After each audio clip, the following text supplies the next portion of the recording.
na may maling tono, makakababa na sa trono. Handa naman akong pakinggan kayo, wag nyo lang ako gawin bobo. Bueno, eto na ang malino na sagot ko sa napakalabong tanong kung bakit ako sumusulot at papatunayan na hindi ako patabon. Alam nyo ba yun? Malamang hindi kasi hindi kayo alisto. Sa sobrang bulag nyo sa katotohanan, lahat kayo ay pinanisko. Hindi na uso dito palawakan ng koneksyon, kundi ka isasabi sa malabong makakuha ng atensyon. Hindi ako nakipag-unahan pero bakit ako ang nasa harapan? Samantalang yun nakipagtulakan sa likuran, sila pa ang napag-iwanan. Ako ba ang dapat na alisin? O baka di pa di napansin? Kung totoosin ay mas malagin mo o galing pa lagi nagmamagaling. Lokohin nyo, lelang nyo, wala na kayong mauulol pa. Sa panahon na to sa listahan na mahusay ako ay nakaburda. Lahat pahiya, walang hiya na ngayon yung matagal nyo ng kinutya. Paano ba yung panahon ko naman dahil yung panahon nyo ay tapos na? Shout out to my boy Flo G. I'm gonna kill this shit right now. Chill.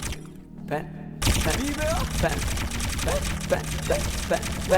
Ang mundong to'y lunod sa inggit, puro linta ko magsisipsip. Kapag may bago na ko antimano, tingin na agad nagsusumiksik. Kaso iba ko pag may nakita ko, meron na agad ako na bagong plano kung paano maglaho yung taong ayaw mag-iba. Yung papalitan ko na ng bago. Kakatapos ko lang maturukan, ayoko na makipag-ululan. Gusto ko na kasi yung may kabuluhan. At bukod pa dyan, ayoko na rin makipag-usap kung wala katuturan. Dahil lahat ng bagay na di makakatulong, tagal ko nang tinuldukan. Dapat ilala mo na pangalan ko, teka puta pare ba't ang yabang mo? Dapat puta matigas pangarang mo, lalambot ka sa bigat ng barang ko. Alam mo bang malupit ang banat ko? Hindi ka na dito belong. Tangina mo pag kami nang yamot sa'yo, dapat hindi ka bikol. Paano mo nasabi na hindi ko kaya makipagsabayan sa mga ganito pataya? Kaya ko tapakan na pangalan mo, putangin na mo ngayon sino sa atin magaling. Isang baheng para sa mga praneng. Hanggat wala akong nakikitang duguan, wala akong sasabuhin.